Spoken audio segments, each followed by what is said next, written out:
Juan Kapitulo 6, versikulo 35. Si Jesus miingon kanila, "Ako mao ang pan nga naghatag sa kinabuhi.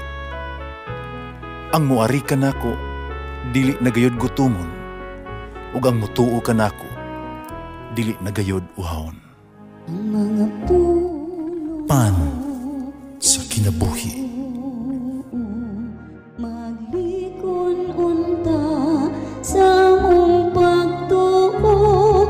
Gagakakabi sa pagtuman sa imong mahal nga kasuguan.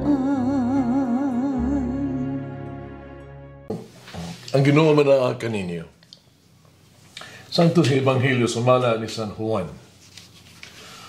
Pagkita ni Jesus nga Nathaniel, nga nagpadulong kaniya, mingon siya, ani ay tinuod gayod nga Israelita, o walay kasaway kaniya. Ngano nagkaila ka man kanako, nangutanas Nathaniel kaniya. O si Jesus mitubag, nakita ko ikaw dito ilalom sa kahawing ihera, sa wala pa ikaw tawgan ni Felipe. Si Nathaniel mitubag, magtutudlo, ikaw ang anak sa Diyos, ikaw ang hari sa Israel. Si Jesus mingon, mituo ka ba tungod lang kay mingon ako kanimo, nakita ko ikaw ilalom sa kahawing ihera? Makakita kag mas kahibulungan pa kay niini. Miingon siya kaniya, sultihan ko kamo. Makita ninyo ang langit nga maabli o mga anghel sa Dios nga magsakag kanaog diha sa anak sa tao. Ang Ebanghelyo sa Ginoo. Pasalamati ang Ginoo kay siya maayo. Ang iyang gugma mulungtad hangtod sa kahangturan. Pasalamati ang Diyos sa tanang mga Diyos. Ang iyang gugma malungtaron. Pasalamati ang Ginoo sa mga Ginoo. Ang iyang gugma balungtaron.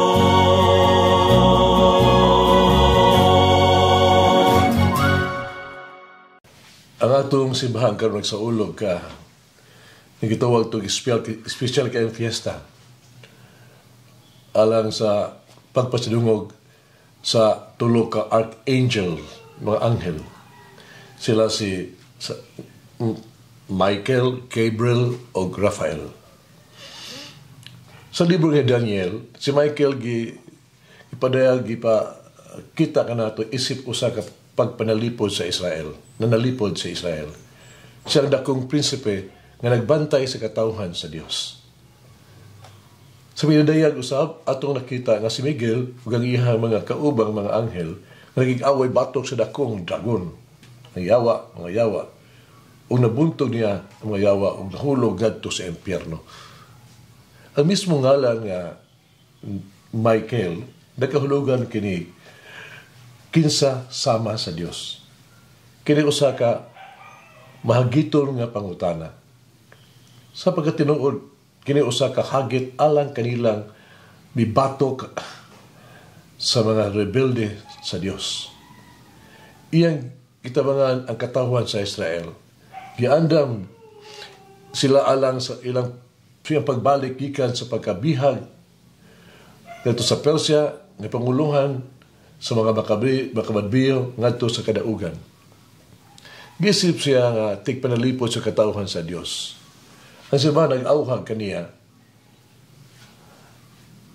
nag-ampo sa iyahang panabang sa pagpanalipod sa simbahan batok gubat, bato sa kahom sa ngitngit, o karon dunay kalinaw. Ang ngalan nga Gabriel, nagpasabot nga kusog sa Dios. Siya mao ang nagbarog sa tubangan sa Dios o nagpahibalo sa pagkatao ni Juan Bautista ngadto ka Zacarias na tigulang na kay nga pare.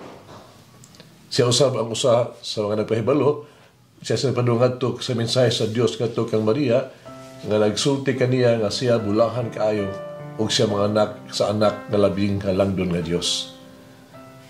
Di sa basahon ni Daniel, siya mao ang magpahibalo. Sa bala ang mga padayag nga nagtudlo kang Daniel sa pasabot ni ini. Gikan sa ikaduhang siglo, 2 centuries ago. Si Gabriel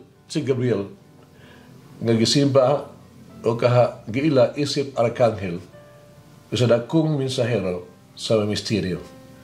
Ang Syrian nga simbahan, no? Nagpasidugog kaniya ingod una sa tanang mga anghel, first among the angels. Sa nabayan si Rafael usab, katulong archangel, nagpasabot kini ang ngalan giayo sa Dios.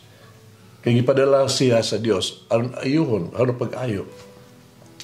Siya ang kaugalingong mga pulong siya usa ka 7 ka mamululunda nga nagbarog sa mayaong presensya sa Ginoo andaw sa pag-alagad sa Dios.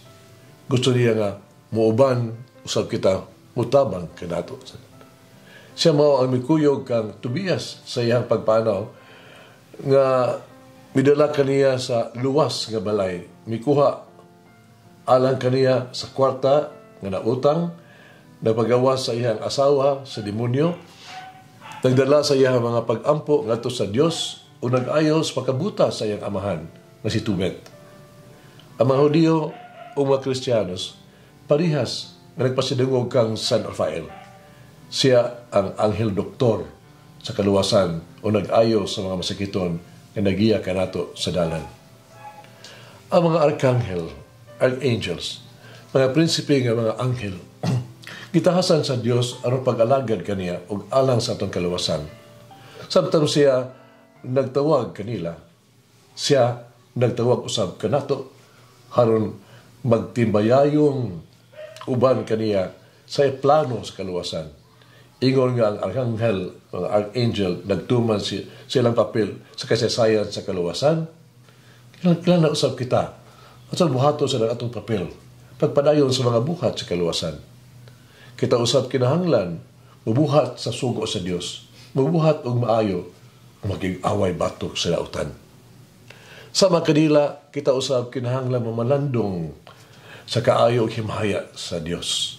Ana sa iyang mapaubsanon o maunungong pag-alagad, tumanon ang misyon nga gipiyal kanato o magdala sa kalinaw o kahupayan. Kaayuhan o maayong mga balita sa gugma sa Dios ngadto sa uban, pinagi sa tuang kaayo. O gugma, o pagka-matinabangon kita, kinahanglan maghimong mga anghel sa Dios, iya mga mensahero o iya mga representante sa tuang isikataw. Pag-ampo kita. Sa itong naanda pag-ampo alay pa sa alang sa mga anghel. Angel of God, my guardian dear, to whom God's love commits me here, ever this day, be at my side, to light, to guard, to rule, and to guide. Amen.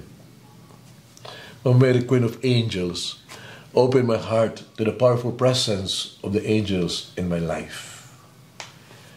Umalangin ang Diyos pagagahom sa tanan, Amahan, Anak, Espiritu Santo. Amen. May the Lord of the divine mercy bless us all, heal us from all diseases and suffering. Ayun unta niya kita, tanang mga sakit na sa lawas, o sa kalag, body and soul. In the name of the Father, the Son, and of the Holy Spirit. Jesus, I trust in you. Amen. Kay galaan inyong nabati ang pagpaambit ug hamubong pamalandong sa pulong sa Dios, pinaagi sa tulumanon, pan sa kinabuhi, nga gidamala ni Monsignor Daddy Silva. Hangtod na usab sa sunod higayon, daghang salamat. The bread of life.